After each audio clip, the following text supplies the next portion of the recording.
Bem, meus amigos, a gente até já tocou no assunto que é sobre competência e comprometimento. Então, basicamente, o que é que a gente pode falar aqui, e que já deslanchamos muito sobre isso, a competência que aborda dois passos importantes, que é conhecer algo a fazer e saber fazer esse algo, né?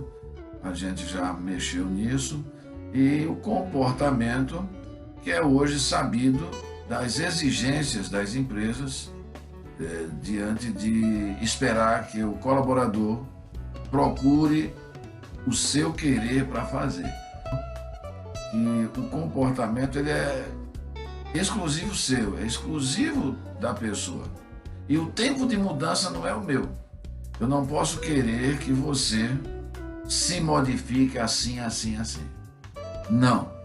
Eu tenho que fazer com que, com perguntas abertas, faça com que o colaborador ele procure enxergar caminhos de assertividade. Ele é que tem que querer fazer. Eu posso por políticas, por regras, por cultura corporativa, valores. Eu posso entender o colaborador, mas eu não posso querer que ele seja mais ágil, tanto quanto eu. Não. Porque o tempo de mudança não é meu, o tempo de mudança é dele. Se você apostou nesse talento, se você apostou na admissão dessa pessoa, você tem que fomentá-lo, né, esse colaborador, de conhecimentos e habilidade. Habilidade que a gente fala que é a repetição, habilidade é a repetição da tarefa, e conhecimento é adquirido pela informação retida e aprendida. Isso, teoricamente, a gente entende que os líderes, com esse tipo de afirmações, os líderes podem sair da zona de conforto. Comprometimento é o grau de identificação da pessoa com aquilo, né? Com a empresa, com a igreja, com as amizades, com as paixões. Então, nós nos comprometemos em querer fazer algo. Que a gente fala do modelinho adapta, é uma forma bastante interessante de verificação de gaps. E eu coloco aqui que é interessante que nós, gestores, deveríamos traçar verificação de gaps, no máximo 5 durante o ano, 6 durante o ano, dependendo do budget, dependendo do orçamento que você tenha. É interessante que você diagnostique, analise 5 gaps, 6 no máximo, porque você teria um gap a cada 2 meses, né, para consertá-lo. Então o ideal seria mais ou menos isso, porque nem você tem muitos recursos, e entra aí não só o recurso financeiro, né? Entra recursos humanos, recursos financeiros, recurso geográfico, recurso demográfico, quer dizer, idade, maturidade, tempo de casa, experiência. E aí entra muitas coisas, porque nós líderes, quando analisamos uma identificação de gap, depois diagnosticar o porquê desse gap, entrar num acordo diante da atingibilidade desse gap, quer dizer, de atingir o acerto, você tem que analisar pelos 4 fatores de identificação da empresa. 4 fatores de alimentação corporativa, vamos chamar assim. Não só lucro, sobrevivência, crescimento e prestígio, quer dizer, o que você faz para ter lucro, o que você faz para crescer a organização, o que você faz enquanto líder, lucro, crescimento, sobrevivência para a empresa sobreviver nesse mercado, e hoje está turbulento, lucro, sobrevivência, crescimento e prestígio. O que você deve fazer para continuar ou aumentar a positividade da sua imagem, do prestígio da sua marca, da sua empresa. E se nós levarmos para o nosso lado também, né, poderíamos fazer para nós, enquanto pessoas, indivíduos, lucro, sobrevivência, crescimento e prestígio. Dentro de quê? De uma árvore de alimentação corporativa, a gente tem meio caminho andado para o sucesso, né? Evidente que nós devemos contar aí também com uma análise do ambiente externo, que a gente não vai falar por enquanto. A área de planejamento, quer dizer, o que eu vou fazer, o que fazer, de que maneira fazer. Evidente que nesse passo você tem, para fazer isso, né, você tem uma transformação. Quais os fatores lhe dão ou norteiam você e que você precisa se transformar para enfrentar? Nós estamos tendo agora uma transformação muito grande. Nós estamos fazendo um isolamento domiciliar, enquanto que o ambiente lá fora está numa pandemia, a gente pode chamar um pandemônio, porque está recheado de problemas.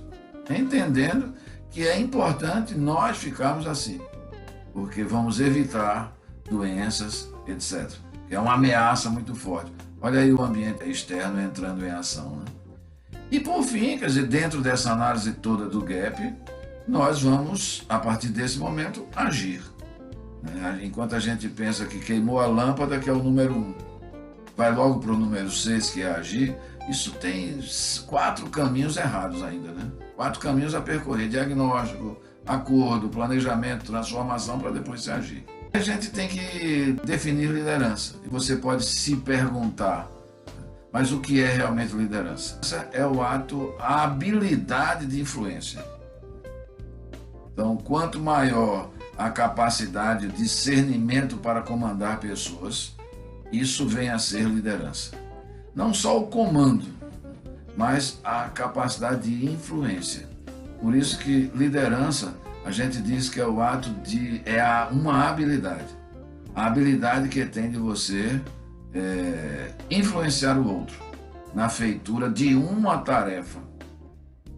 Então a liderança é a arte de ser habilidoso em influências. Ok? Jesus Cristo foi tido, dentro das hostes administrativas, de psicologia, como um líder carismático. Quando ele chegava, ele abalava. Abalou tanto as estruturas que tem mais de 2000 anos falando desse homem. Então Jesus Cristo realmente é um líder carismático. Os líderes mais recentes, Mahatma Gandhi, Madre Teresa de Calcutá, e tantos outros líderes, o Martin Luther King, Kennedy, Obama, e por aí vai, são líderes carismáticos. Onde eles chegam, você passa a ter o viés de confiança muito forte nele. Chegou, ele abala. Então, o líder carismático, os líderes possuem forte personalidade carismática, fugindo inclusive aos padrões usuais dos demais. Ele chegou, por confiança, por acreditar nele, você é influenciado simplesmente por a presença daquele líder. São várias as características que o líder demonstra. As pessoas com objetividade, atitudes positivas, essas pessoas conseguem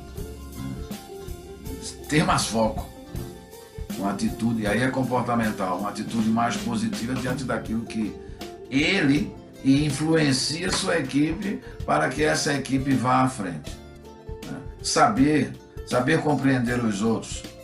Aliás, o líder ele tem que ter isso aguçado, que é diagnosticar o outro na forma de analisar o conhecimento, habilidade no feitio de uma tarefa, e aí você exercer a influência sobre esse colaborador, analisando a parte comportamental dele. Ele tem ou não tem um comportamento para fazer. Isso é compreender o outro. E a gente só compreende esse outro se fizer perguntas no formato aberto. Por que você tem isso? De que maneira você pensa em fazer isso? Por que você imagina que esse resultado é dessa maneira? Explica um pouco mais sobre isso. Essas são perguntas que dão margem da gente entender o outro. Porque a gente só entende o outro se esse outro falar. Seja por ato de fumaça, bandeira branca, vermelha, libras, de qualquer forma que você entenda esse outro. Nós líderes temos que ter flexibilidade. Flexibilidade de analisar as mudanças que ocorrem e virão a ocorrer. Eu devo ter uma habilidade muito forte, que é a habilidade comunicacional. E a comunicação deve ser com as 4 regras da comunicação bem implantadas. é ser sucinto, claro e convincente. E ainda mais agora, de um tempinho para cá, surgiu um quarto elemento da comunicação, que é a agilidade, até amparada pela internet. Então a comunicação tem que ser clara, sucinta, convincente e rápida. Uso de autoridade. Quer dizer, todo líder tem autoridade. O poder é importante, mas devemos saber usar essa autoridade. E maturidade. Maturidade é o viés de maior fundamentação na liderança. É um trabalho contínuo, quer dizer, a liderança você trabalha constantemente. Você não lidera uma pessoa e ela vai embora e acabou. Não, é um trabalho árduo e constante. O líder, ele hoje é tido como uma pessoa que influencia confiabilidade. O padrão dele de vida, o padrão dele de trabalho, o valor que ele segue é confiança, fazer com que o outro acredite. E isso é visualizado. E interessante é que quando eu toquei no assunto que nós hoje analisamos muito comportamento, confiança é comportamento. Confiança não tem nada a ver com competência.